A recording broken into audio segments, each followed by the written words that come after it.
Bonjour. Tu n'as pas l'air dans ton assiette. Il est possible que je sois enceinte. Ah bon? Mais ça m'étonnerait. Et pourquoi ça t'étonnerait? C'est le petit test. Quoi, tu doutes des résultats de ce petit test? Non, je parle de la petite test de ton pénis. Tu me parles d'un enfant, mais ça n'a pas l'air de te réjouir. Mais nous ne sommes jamais à la maison. Mais ça s'arrange. Voyons, comment pourrions-nous l'appeler? Avec nos portables, sans doute. Et puis ta santé m'inquiète. Hier, je ne te trouvais pas bien. Mais aujourd'hui, je me sens pas mal. Mais hier, tu étais pire. Mais hier, tu étais pire. Pourquoi tu dis toujours « mais hier, tu étais pire » Parce qu'on s'est mariés pour le meilleur et pour le pire. Enfin, chérie, ce serait peut-être pas si mal d'avoir un petit enfant ou deux. Si seulement on pouvait observer l'avenir dans la boule d'une voyante. Ouais, parce que dans les deux tiennes, on ne peut voir que le passé. C'est drôle, parfois je ne veux pas d'enfant, mais de l'autre côté, j'aimerais goûter à l'instinct maternel. T'as qu'à retourner chez ta mère?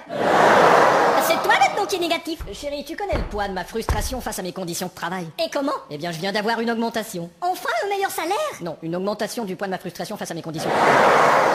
Et puis si seulement tout revenait comme avant. Tu m'appelais Jean-Pierre mon lapin. Oui, je me souviens. Ouais, mais c'est fini tout ça. Bah, c'est-à-dire? Tu m'appelles plus Jean-Pierre mon lapin. Oui, mais tu sais, toute cette routine, ce quotidien, j'en perds mon latin. Non, mon lapin, tu m'appelais.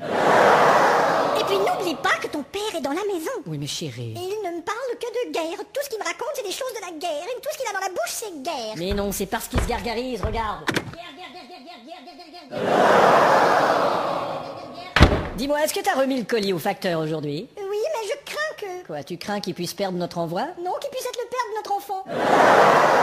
Bon, alors, on veut être parents ou pas? Essaie d'imaginer, chérie, même sans enfant, les tâches ménagères sont énormes. Eh ben, je veux pas te relancer, mais il est prouvé que pour un couple sans enfants, les tâches ménagères prennent 4 fois moins de temps que les tâches professionnelles. Où as-tu pris cela? T'as lu tous les journaux d'aujourd'hui? Oui. Bah, tu vois, t'as eu le temps de lire tous les journaux d'aujourd'hui. En fait, tu as eu un appel curieux aujourd'hui d'une Rachel.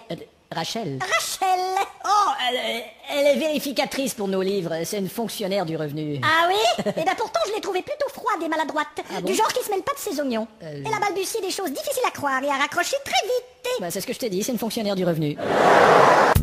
2 minutes, les 2 minutes du peuple.